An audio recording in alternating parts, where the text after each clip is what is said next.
Hey, what's up, YouTube? It is Saturday, June 14, 2004. You're watching Proof Weight Loss Surgery Works. I am Gary the Bypassman. I'm your Saturday vlogger. And welcome to another edition of Proof Weight Loss Surgery Works. Alright, this week's topic, slow down. How I manage eating slowly. Do you eat slow? Was this hard to learn and do? How do you eat slow? What are the benefits of eating slow? How long does it take you to eat an average meal?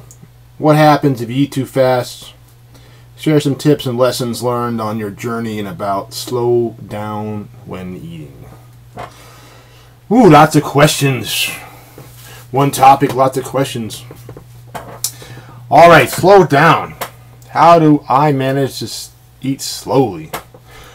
Well, I'm just going to talk and ramble on like I usually do, because everything I say is probably going to address all the separate questions.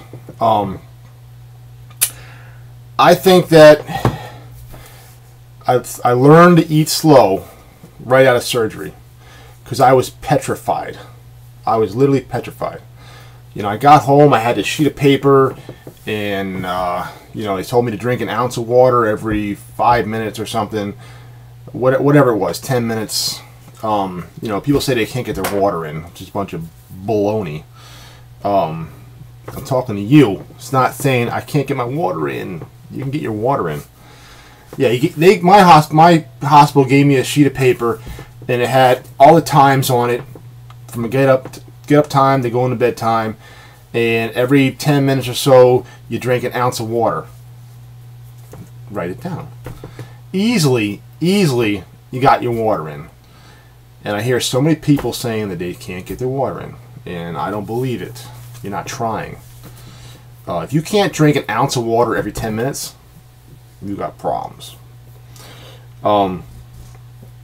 So between that and being petrified of eating too much, you know, getting dumping syndrome, I was really petrified of those things coming out of surgery. And obviously, you know, I started off with liquids and worked my way up to soft foods and pureed foods, and then soft foods. And I really took it to heart about chewing. I mean, I don't chew a particular number of times. I don't sit there and count 1, 2, 3. No, I don't do that. I chew my food till a consistency of, you know, applesauce or you know, something smooth, like it went through a blender, the Gary blender, the bypass blender. Yeah, so you know, I learned it early on because I was petrified. And I started my journey off correctly. I followed all the rules, and I repeat the rules all the time. Don't drink a half hour before. Don't drink while you eat. Don't drink a half hour after. Take your vitamins. Drink your water.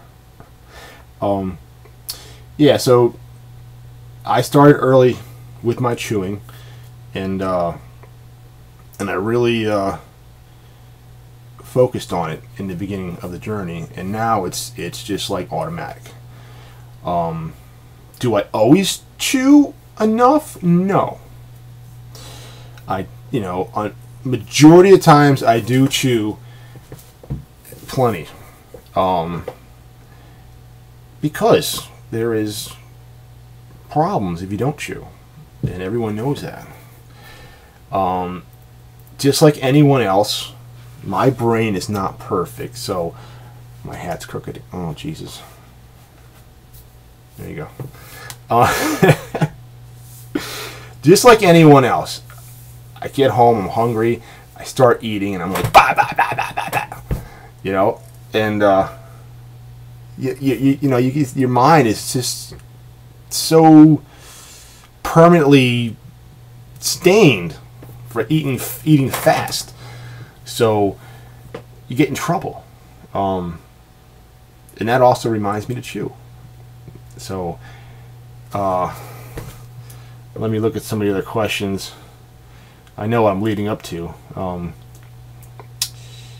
So how to eat slow? What are the benefits of eating slow? The benefits of eating slow is everything goes down smooth. Smooth. If you don't eat, if you don't chew, stuff gets bound up in bad news. Stuck, bad news, pain, don't want it, chew. How long does it take you to eat the average meal? I never sat there and tried to make my meal last 15 minutes, 20 minutes. That's a long time. I don't eat that much. I don't know how I can make, sometimes I don't know how I can make that last that long. I guess I could, but who's got 20 minutes to eat?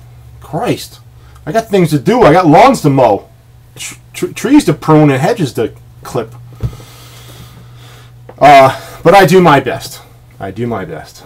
And, yeah, so what happens if you eat too fast? That's one of the questions. Like I said, it's bad news.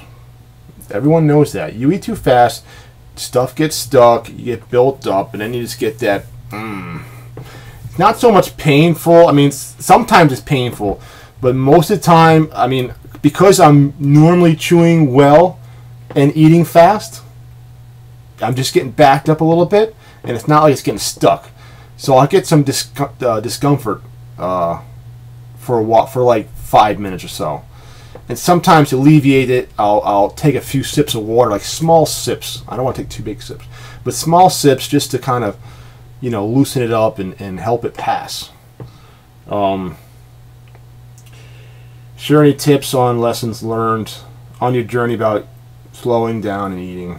That's basically what I just told you. Like, I don't even know why I'm reading these questions, because like I said, I just answered every one of them.